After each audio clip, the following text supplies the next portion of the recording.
मुस्लिम जो है इस देश के जो है एक अभिन्न अंग है। उन्होंने भी भारत के हिंदुस्तान के जंग-ए-आज़ादी में बराबर का खून बहाया, लेकिन उनके टेलीविजन में आप देखें उनके खिलाफ भी हम ये देखते हैं कि थोड़ा वो लोग बेचारे खुल के बोल नहीं पाते, जबकि वो भी हमारे बहन भाई हैं। इसी प्रकार आप जो देखें जो बौद्ध धर्म के जो मानने वाले वो भी बेचारे खुल के नहीं बोल पाते कि उनके खिलाफ कोई ऐसी कोई कार्रवाई ना हो जाए। ऐसा नहीं होना चाहिए। संविधान हमें सबको बराबर बताता है, इंडियन पेनल कोड हम सबको बराबर बताता है, कुदरत भी सबको बराबर बताती है, तो कहीं कोई ऐसा भेदभाव नहीं होना चाहिए। और उसके लिए सबसे बढ़िया जो टॉनिक है वो जातिगत जनगणना है। आपके पास हर चीज का डेटा है, आपको ये मालूम है कितने हमारे पास नदियां हैं, कितने पहाड़ हैं, कितने झरने हैं, कितने गधे हैं, कितने घोड़े हैं, कितने कुत्ते हैं, कितने बिल्ली हैं। आपके पास जब इन सब का डेटा है तो क्यों ना जातियों का डेटा जो है एक्सपोज किया जाए। जातिगत जनगणना इस देश के अंदर अति आवश्यक है। सही तरीके से जातिगत जनगणना होगी तो हमें मालूम पड़ जाएगा कि देश में कितने लोग जो हैं पक्के मकानों में रहते हैं, कितने लोग कच्चे मकानों में रहते हैं, कितने लोगों के पास रोजगार है, कितने लोग बेरोजगार हैं, और क्या जो लिंग का अनुपात है, पुरुष कितने हैं, महिलाएं कितने हैं, और किन जातियों के पास देश का पैसा निहित है, किन जातियों के पास देश का सारा सिस्टम उनके हाथ में है। वो जातियां का पर्दा ना हट जाए, इसीलिए सरकारें इनको टालती आ रही है।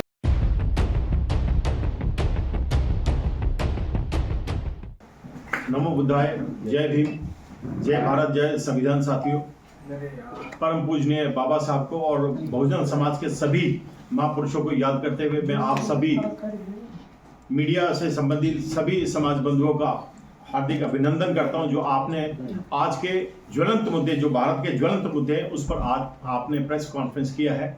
मित्रों, जो टॉपिक जिसपे मेरे को बोलना है, जातिगत जनगणना। आज देश के अंदर सबसे ज्यादा राजनीतिक जो सरगर्मी है, राजनीतिक एक्टिविटीज है और राजनीतिक प्रक्रिया है और राजनीतिक मुद्दा है, वो जातिगत जनगणना है, कास्ट बेस्ड सेंसस है। दोस्तों, सबसे पहले तो मैं 2 मिनट के लिए आपको पृष्ठभूमि में इसके लिए जाना चाहूंगा। ये जो देश है, ये देश जाति और वर्ण व्यवस्था के ऊपर चलने वाला देश है। तो क्यों ना सारे समाज को, सारे देश को, सारे जितने भी जाति और वर्ण व्यवस्था से संबंधित लोग हैं, चाहे वो SC हो, ST हो, OBC माइनॉरिटी हैं, सबको क्यों ना सच्चाई का मालूम पड़े कि भाई वो लोग हैं कितने। दोस्तों, इतिहास में ये 10-10 साल में हर बार ये जातिगत जनगणना सेंसस जो है इस देश में होती आ रही है। 1881 से जिसकी शुरुआत अंग्रेजों के जमाने से हुई। अंग्रेजों ने भी इस बात को माना कि वाकई उनको समझना चाहिए, देश को समझने के लिए, इस देश की जो व्यवस्था है उसको समझने के लिए जनगणना होना अति आवश्यक है। ये लगातार होती रही और 1931 में इसका विशाल रूप जो है पूरे संसार के सामने आया था, जब देश में मालूम पड़ा कि कितने अनुसूचित जाति, जनजाति, पिछड़ा वर्ग, अल्पसंख्यक वर्ग और स्वर्ण जाति के लोग इस देश में रहते हैं। लेकिन उसके बाद केवल 2011 में जो जातिगत जनगणना ये हुई थी, जिसमें लगभग 7,000 जो है टाउन्स में ये हुआ था और 6 लाख गांवों में इसकी जनगणना हुई थी, और लगभग इसमें 10 लाख जो है टीचर्स की व्यवस्था की गई थी। लेकिन उसको इन्होंने जो सरकार है डिस्क्लोज नहीं किया। चाहे सत्ता में कोई सी भी बैठी सरकार है, कभी भी कोई सी भी सरकार ये नहीं चाहती कि सच्चाई खुले, भेद खुले। क्यों? क्योंकि जो सही तरीके से जातिगत जनगणना होगी तो हमें मालूम पड़ जाएगा कि देश में कितने लोग जो हैं पक्के मकानों में रहते हैं, कितने लोग कच्चे मकानों में रहते हैं, कितने लोगों के पास रोजगार है, कितने लोग बेरोजगार हैं, और क्या जो लिंग का अनुपात है, पुरुष कितने हैं, महिलाएं कितने हैं, और किन जातियों के पास देश का पैसा निहित है, किन जातियों के पास देश का सारा सिस्टम उनके हाथ में है। वो जातियां का पर्दा ना हट जाए, इसीलिए सरकारें इनको टालती आ रही हैं। लेकिन अभी 2021 के अंदर जनगणना होनी थी, क्योंकि देश के अंदर कोविड काल था, तो ये अब 3 साल के लिए और मुलतवी होकर 2024 में ड्यू है और ये डिजिटल तौर पर होगी। लेकिन अब सवाल ये है कि 2024 में ही लोकसभा की चुनाव है। तो मैं तो इस मंच के माध्यम से न केवल प्रधानमंत्री जी से, भारतीय जनता पार्टी से और पूरे जो है सिस्टम से ये रिक्वेस्ट करना चाहूंगा कि माननीय प्रधानमंत्री जी को अभी से ये झंडा उठा लेना चाहिए कि जातिगत जनगणना अभी से एक सिस्टम है, उसके लिए एक कमीशन है, उसके लिए एक आयोग है, उसको ये एकदम से निर्देश दिए जाने चाहिए कि देश के अंदर जातिगत जनगणना तुरंत प्रभाव से शुरू होनी चाहिए। क्योंकि अब आप ये लगा लें, अभी बिहार में जो है जातिगत जनगणना हुई तो देश को ये मालूम पड़ा कि कितने लोग वहां SC ST हैं और सबसे ज्यादा जो अत्याचार झेल रहे हैं, मेरे हिसाब से तो अत्याचार झेल रहे हैं और अपमान झेल रहे हैं OBC समाज के लोग। बिहार में मालूम पड़ गया कि 60% लोग जो है बिहार के OBC से, और उधर तमिलनाडु में जो MK स्टालिन साहब हैं वो भी लगातार इस बात को कह रहे हैं कि भाई मेरे यहाँ भी सेंसस होना चाहिए। तो सारे जितने भी जहां जहां भाजपा BJP ड्रिवन सरकार नहीं है वो सभी राज्य इस बात को मान रहे हैं। तो मैं इस मंच से पूछना चाहता हूं, मैं सरकार से पूछना चाहता हूं कि जातिगत जनगणना करवाने में आपको क्या मतलब, आपको क्या असुविधा है भाई? आप क्यों ये सच्चाई को छुपाना चाहते हैं? आपके पास हर चीज का डेटा है, आपको ये मालूम है कितनी हमारे पास नदियां हैं, कितने पहाड़ हैं, कितने झरने हैं, कितने गधे हैं, कितने घोड़े हैं, कितने कुत्ते हैं, कितने बिल्ली हैं। आपके पास जब इन सब का डेटा है तो क्यों ना जातियों का डेटा जो है एक्सपोज किया जाए? जातिगत जनगणना इस देश के अंदर अति आवश्यक है। मैं इस मंच से कहना चाहूंगा, आज देश के अंदर आप नेशनल क्राइम ब्यूरो का आप रिकॉर्ड उठा के देख लें, आज इस देश के अंदर अनुसूचित जाति जनजाति के ऊपर जितना अत्याचार आज के देश समय में हो रहा है, पिछले कभी भी किसी भी दशकों में कभी भी ऐसा नहीं हुआ है। आज इतना ज्यादा रेप के केसेस बढ़े हैं, मर्डर्स के केसेस बढ़े हैं, लैंड ग्रैबिंग के केसेस बढ़े हैं, और SC ST के ऊपर जितने दलित एट्रोसिटी के केस हैं, अभी आप पिछले 10 सालों की मैं बात करता हूं, 10 सालों में बहुत ज्यादा बढ़े। देखिए जब भी आप टेलीविजन खोलेंगे टेलीविजन कुछ और कहता है, देश बहुत तरक्की कर रहा है, बहुत तरक्की कर रहा है। मैं आपको इस मंच के माध्यम से कहना चाहता हूं, आप बाहर चलते हुए 10 गरीब लोगों को रोक करके पूछें कि भाई आप तुम्हारी रोटी कैसे चल रही है? इस देश में गरीब आदमी 75 रुपए किलो तो दूध खरीद रहा है 30-30 रुपए किलो गेहूं खरीद रहा है, और जिन लोगों को 5-5 किलो राशन दिया जा रहा है वो सब तो एक तरीके से जो ड्राई राशन लेने वाले लोग हैं वो तो एक तरीके से भिखारी बन गए। अब उनको ये लगा रहता है कोई सरकार हमें ड्राई राशन दे। अरे ड्राई राशन दे, ये आप ये देखिए अंतरराष्ट्रीय जो स्तर पे जितने भी सर्वेज होते हैं उस सर्वेज के अंदर, सर्वे जितने होते हैं उसके अंदर ये बार बार इस बात को बहुत हाईलाइट किया जाता है कि देश के अंदर बेरोजगारी बढ़ रही है। लेकिन हमारे जो मीडिया, जो प्राइम मीडिया जो हमें भारत सरकार के हैं और जितने भी है प्राइवेट सेक्टर के हैं, वो सब एक ही कहानी कहते हैं कि भारत बहुत तरक्की कर रहा है, भारत बहुत तरक्की कर रहा है।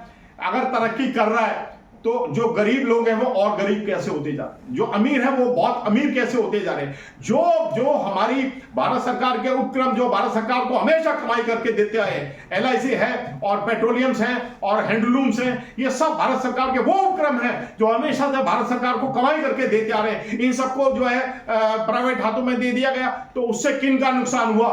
जो बेचारे आरक्षण की बाबा साहब ने छतरी जिनको बनाई थी, जिनके साथ सदियों से जो है जुल्म होता आया है, जिनके बाप दादाओं के साथ जुल्म होता आया है, उनको बैसाखी के तौर पे बाबा साहब ने एक आरक्षण का जो प्रावधान किया था, जो शिक्षा के क्षेत्र में और रोजगार के क्षेत्र में और राजनीति के क्षेत्र में उन बेचारों को मिलता था, वो सब खत्म होता जा रहा है।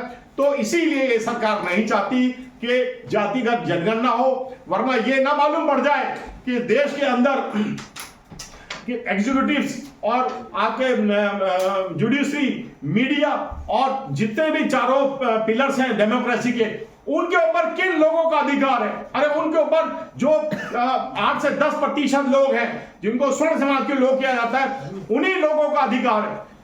73% पैसा उन्हीं लोगों के पास है, जमीनें जो है 60% उन्हीं लोगों के पास है, जितने भी बड़े बड़े उपक्रम है सभी उन्हीं के पास है। आप भारत में एक एग्जांपल ले लें, मॉल्स कितने, और मॉल्स के मालिक कौन है? क्या आप समझते हैं कितने लोग यहाँ, आप खुद भी जर्नलिस्ट हैं, आप मेरे को बताएं कितने लोग दलित समाज के हैं जिन लोगों के पास बड़े बड़े मॉल्स हैं, जो बड़े बड़े जो है बिजनेसमैन हैं, बिजनेस टाइकून्स हैं, कितने लोग? मैं दावे के साथ कह सकता हूं कि आप लोग नहीं बता सकते, क्योंकि 1% भी दलित जो है बड़ी बड़ी इंडस्ट्री के मालिक नहीं है। भाई उन लोगों के साथ हमेशा ऐसा छुआछूत और अत्याचार हुआ है कि आप उन लोगों का देखें तो उनका मनोबल टूटा हुआ है। आप 10 दलित लोगों को बैठा के उनके साथ भी आप प्रेस वार्ता कीजिए। मैं कह रहा हूं वो अगर वो थोड़ा सा खुलेंगे ना, रो के आपको सच्चाई बताएंगे। हमारे जो मीडिया है ये कभी सच्चाई बताती नहीं है, ये एक ही बस जहां भी देखो आप। अब देखिए जैसे धर्म और राजनीति ही पर्सनल किसी का विषय है। कोई व्यक्ति चाहता है कि मैं पूजा करूं, लेकिन दूसरा चाहता है मैं पूजा ना करूं। हो सकता है वो भगवान बुद्ध को मानता हो सकता है वो जैन धर्म को मानता हो सकता है वो सिखिज्म को मानता हो। लेकिन आज आप जब भी चैनल आप खोलें, आप देखेंगे कि भाई राम मंदिर के बारे में चर्चा चल रही है और अलग अलग मंदिरों के ऊपर कॉरिडोर बनाए जा रहे हैं, और हाईवेज को जो अच्छे भले हाईवेज थे उनको और भी ज्यादा एक्सप्रेस हाईवे किया जा रहा है, जबकि उस पर चलने वाले को जेब से प्रति किलोमीटर लगभग 3 से 4 रुपए देना पड़ रहा है। आप यहां से अगर लखनऊ जाएंगे तो 485 रुपए तो आप आगरा देंगे, वहां से 780 रुपए फिर आप लखनऊ देंगे, तो आप उसका किलोमीटर में कैलकुलेट कर रहे हैं 3-4 पर किलोमीटर। तो उस पर चलने वाले लोग कौन है? वो वही 4 पहिया लोगों के मालिक लोग हैं, जो पैसे वाले लोग हैं। लेकिन इन पैसे वालों के लिए ही क्या योजनाएं बनती हैं? तो इसलिए मैं बार बार इस पे मैं एम्फसाइज करता हूं, जोर देता हूं कि भारत सरकार को, प्रधानमंत्री जी को, भारतीय जनता पार्टी को और जितना भी सत्तारूढ़ी उनके अलायंस के जो दल है, सभी को इस सच्चाई को मानना चाहिए, जानना चाहिए। और भारत में जो जातिगत जनगणना है, जिससे मालूम पड़ जाए कि भैया कितने लोग जो है धर्म को, किस धर्म को मानते हैं। आज एक बात देखें, जो हमारे मुस्लिम भाई हैं उनके ऊपर भी, अरे मुस्लिम जो है इस देश के जो है एक अभिन्न अंग है, उन्होंने भी भारत के, हिंदुस्तान के जंगे आजादी में बराबर का खून बहाया। लेकिन उनके टेलीविजन में आप देखिए, उनके खिलाफ भी हम ये देखते हैं कि थोड़ा वो लोग बेचारे खुल के बोल नहीं पाते, जबकि वो भी हमारे बहन भाई हैं। इसी प्रकार आप जो देखें, जो बौद्ध धर्म के जो मानने वाले, वो भी बेचारे खुल के नहीं बोल पाते कि उनके खिलाफ कोई ऐसी कोई कार्रवाई ना हो जाए। ऐसा नहीं होना चाहिए। संविधान हमें सबको बराबर बताता है, इंडियन पेनल कोड हम सबको बराबर बताता है, कुदरत भी सबको बराबर बताती है। तो कहीं कोई ऐसा भेदभाव नहीं होना चाहिए। और उसके लिए सबसे बढ़िया जो टॉनिक है वो जातिगत जनगणना है। एक बार जातिगत जनगणना सही तरीके से हो जाएगी तो आप सबको, हम सबको ये मालूम पड़ जाएगा कि कौन कौन सी योजना हम और आपके लिए बनाई जानी चाहिए, कौन सी योजना है जिसको SC ST के लोगों के लिए बनाई जानी चाहिए, जिससे उनके जीवन में सुधार हो, उनको रोजगार मिले और वो शिक्षा के क्षेत्र में, रोजगार के क्षेत्र में और राजनीति के क्षेत्र में आगे बढ़ सके। तो मैं अपनी बातों को यहां विराम देता हूं, लेकिन ये एम्फसाइज करता हूं और इस मंच के माध्यम से जितने भी हमारी संस्था के अन्य संस्थाओं के जो रहनुमा यहां पर आए हुए हैं, और इस मंच के माध्यम से मैं न केवल सरकार से, प्रधानमंत्री जी से और जितने भी सत्तारूढ़ दल के अलायंस पार्टी से, उन सब से मैं, जितना भी विपक्ष के जो दल हैं उनकी तरफ से ये एक रिक्वेस्ट करता हूं और ये मैं जोरदार एक अपील करता हूं कि देश के अंदर जातिगत जनगणना होनी चाहिए, जिससे कि दूध का दूध और पानी का पानी हो सके। नमो बुद्धाय। जय भीम, जय भारत, जय संविधान।